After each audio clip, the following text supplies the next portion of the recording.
This is Garland, and we're going to be going into fundamental natural law number 4, which is if you lie, it will always lead to pain. So let me tell you a quick story. It's about the lie. There was once a young boy.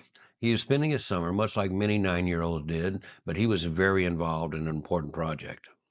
On that particular day, he decided to break his own world record of finding 32 horn toads in one day. Now, what a horn toad is about big around as my hand. They're flat. They run really fast. They got horns on their head and back. They bite, but it don't hurt much.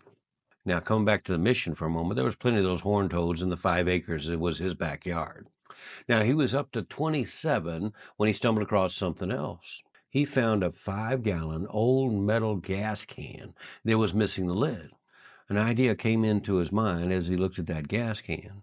So he abandoned his search for horned toads with that gas can in tow, headed back to the house. Went in through the kitchen door, which is the back door, and was fumbling around through the drawers. Now, his mom was in the other room, so there was a wall between. She couldn't see him, but she could hear him. She says, "What are you doing?" And the boy said nothing, and that was big mistake number 1. Because what he was doing was he was searching for some matches, and he found some. So he took those matches out back, poured some of the gasoline onto the sidewalk, and tried to light the sidewalk on fire. It didn't light. He poured some more of the gasoline onto the grass, tried to light the grass on fire. No joy there either. And then he looked down at the gasoline. There's a little bit left, and it was down in the bottom.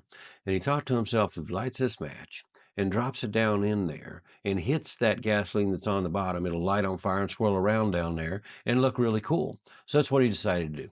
So he lit the match, went to lean over and drop it in, and boom! Just that fast, a ball of flame blew up right in his face.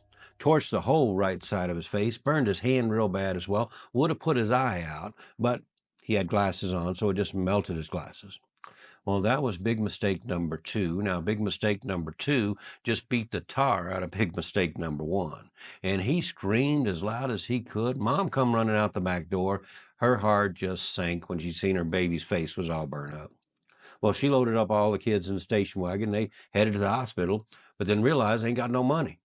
So they headed over where Dad works, got the check early, and headed to the bank to get it cashed. Took 3 hours before the boy finally got medical attention. As soon as he came in, they brought him in right away. The doctor took him into the examination room. Mom waited outside with the kids. Well, after a while, the doctor came out of the examination room and says, "I got good news and I got bad news. What you want to hear first?"